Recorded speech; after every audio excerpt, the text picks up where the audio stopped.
오늘 우리에게 주시는 하나님의 말씀은 미가서 7장 14절부터 20절까지의 말씀입니다.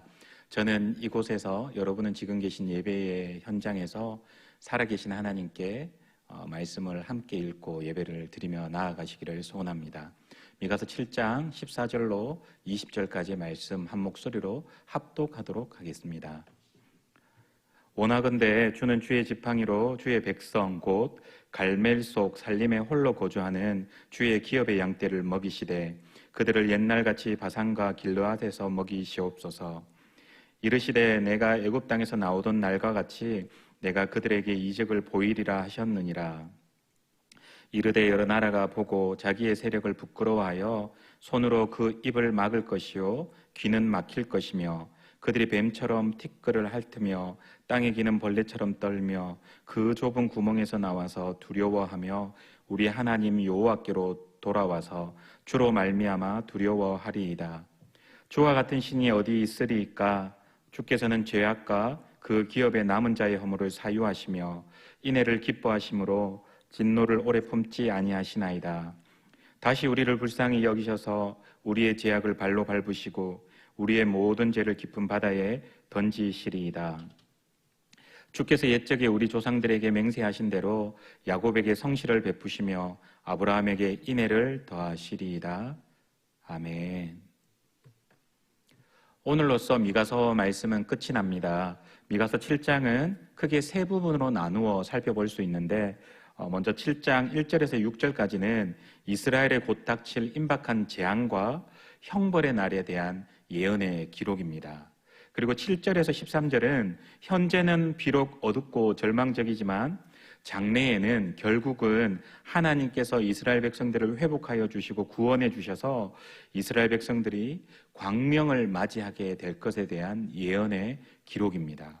그리고 미가서의 마지막 내용인 오늘 본문의 말씀은 이스라엘의 죄를 사하여 주시는 하나님에 대한 말씀입니다. 미가서 7장의 구조는 거의 모든 선지서들에서 동일하게 반복되는 패턴의 내용을 사용하였습니다. 그런데 다른 선지서와 비교했을 때 미가서만이 가지는 독특한 특성이 하나 있습니다. 그것은 미가서가 기도와 찬양으로 그 마지막을 끝맺는다라는 것입니다. 그런데 사실 지금 이스라엘의 상황에서 기도는 할 수 있을 것 같은데 찬양은 좀 어울리지 않는 상황입니다. 그러나 기도하면 결국 하나님께서는 기도하는 자의 기도를 외면치 않으셔서 그 기도가 찬양으로 변화되게 하신다는 분명한 메시지를 오늘 미가서의 말씀을 통해서 우리에게 교훈하여 주시는 것이기도 합니다. 그래서 미가 선지자는 기도하고 찬양을 하며 미가서의 내용을 마무리하고 있습니다. 오늘 말씀을 통하여 우리에게 주시는 하나님의 교훈은 하나님께서는 우리의 기도에 응답하여 주시는 분이라는 것입니다.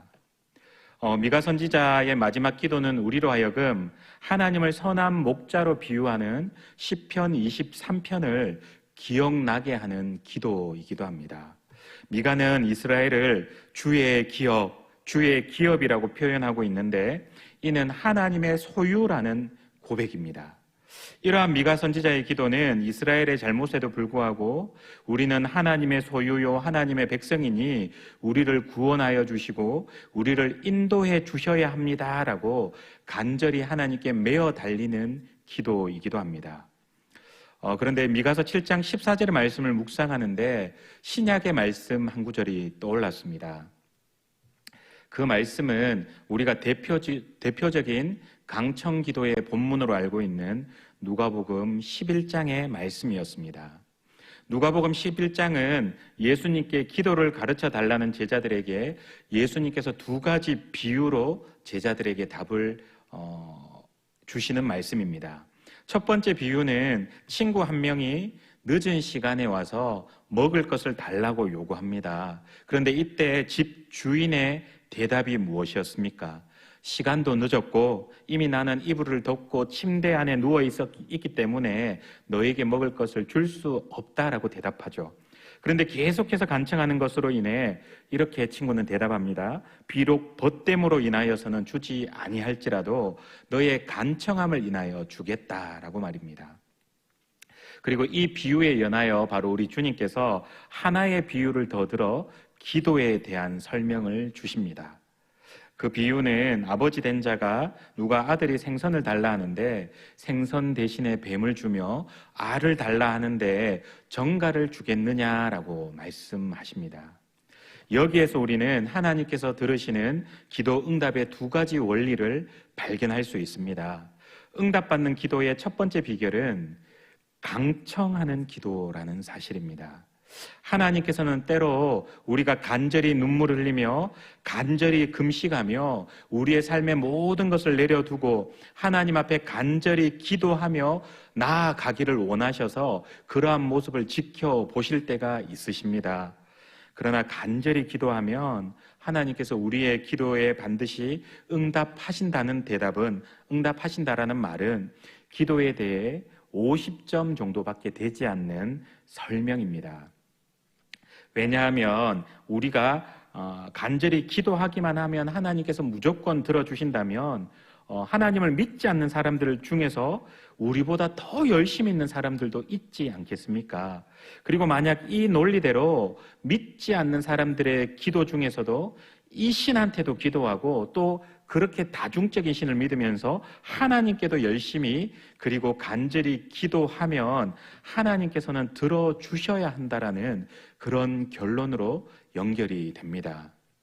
그래서 누가복음 11장에서 응답받는 기도의 두 번째 비결은 기도하는 사람과 그 기도를 듣는 분과의 관계에 무게를 두고 있습니다. 기도를 하는 너희가 누구냐는 거예요. 너희가 하나님의 자녀냐 하나님의 자녀가 아니냐 하는 것을 누가복음 11장은 질문하고 있는 겁니다. 기도를 묻는 제자들에게 우리 주님의 대답은 분명하셨습니다. 첫 번째, 너희에게 너희의 기도가 응답받기를 원하는 간절함이 있느냐? 그리고 두 번째, 기도하는 너희가 하나님의 아들이냐 하나님의 딸이냐 하나님의 자녀냐 하는 겁니다. 이 두 가지가 그리고 성립이 되면 하나님께서 우리의 기도에 그러면 어떻게 응답해 주시겠다고 하셨습니까? 생선을 달라 하는데 뱀을 주지 않을 것이요 알을 달라 하는데 정갈을 주지 않을 것이라고 말씀하셨습니다. 생선과 알은 이 당시 이스라엘 백성들의 필수품 중에 하나였습니다.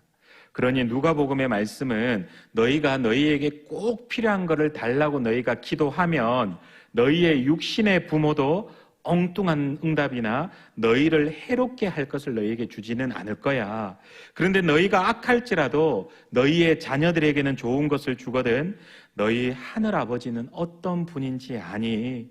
너희의 기도를 들으시고 응답하시는 분이신 너희 하나님이 어떤 분인지 너희가 아니? 그분은 우리가 기도하는 것들에 성령을 주시는 분이시랍니다. 여러분, 우리에게 가장 좋은 성령을 주시는 분이 바로 우리의 아버지 되시는 하나님이시라는 겁니다. 이것이 누가복음 11장의 핵심 내용입니다. 그런데 오늘 미가가 이걸 말씀하고 있는 겁니다. 이 말씀을 붙들고 나아가는 겁니다. 앞서 7장의 구조를 설명을 드릴 때 1절에서 6절은 이스라엘에 곧 닥칠 임박한 재앙에 대한 기록을 하였고 7절에서 13절은 현재는 어둡고 이스라엘 백성들의 삶이 절망적이지만 장래에는 결국에는 하나님께서 회복하여 주시고 구원해 주실 것에 대한 말씀이라고 말씀드렸습니다. 그리고 오늘의 본문인 14절에서 20절까지의 말씀은 이스라엘의 그리고 유다의 죄를 사하여 주시고 용서하여 주시는 하나님에 대한 말씀의 기록입니다.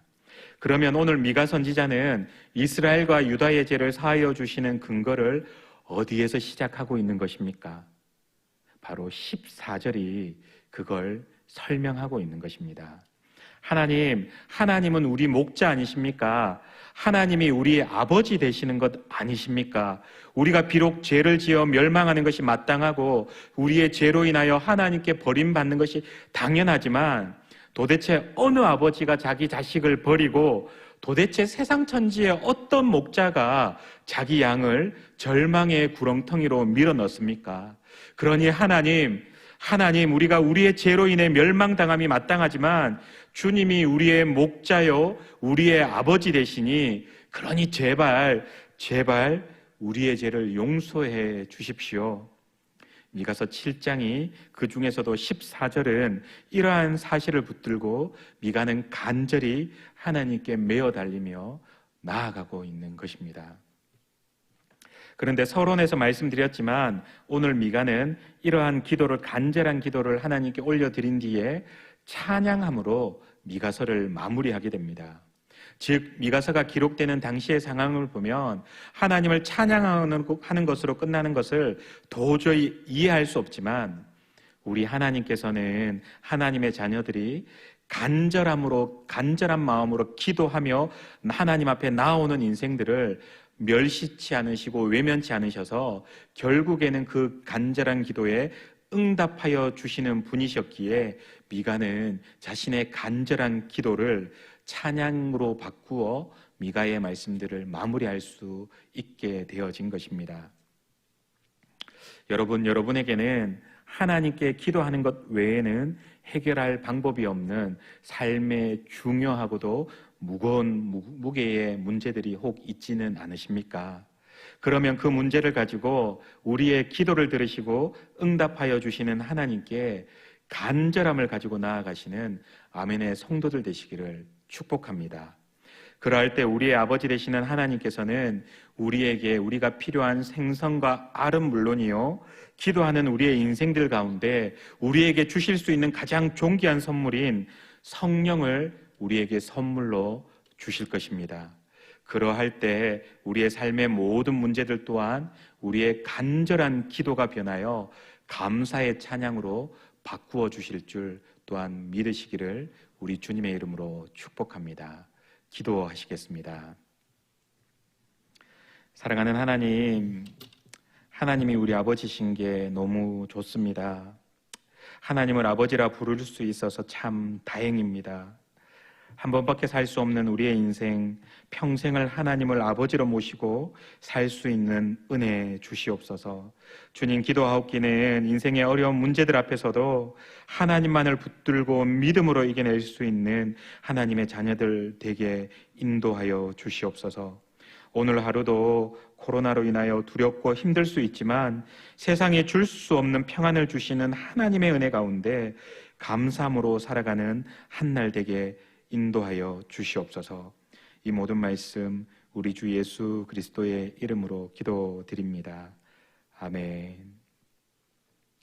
우리의 모든 기도를 변하여 찬양이 되어지게 하실 그 하나님을 믿음으로 감사함으로 오늘 하루도 기쁘게 살아가실 수 있는 아멘의 가족들 되시기를 우리 주님의 이름으로 축복합니다. 하나님 제겐 참 두려운 게 많습니다. 잘 모르는 것도 너무 많습니다. 부끄러운 일은 헤아릴 수도 없고 지치고 힘든 때에도 그때도 의연한 척해야 할 때도 있습니다.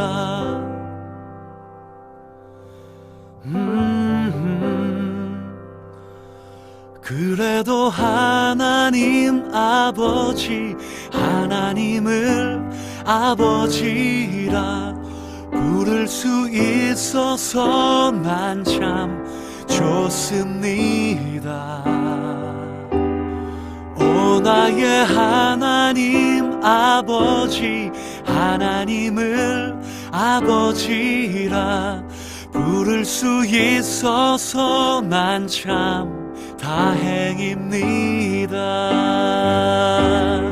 오 나의 하나님 아버지, 하나님을 아버지라 부를 수 있어서 난 참 좋습니다.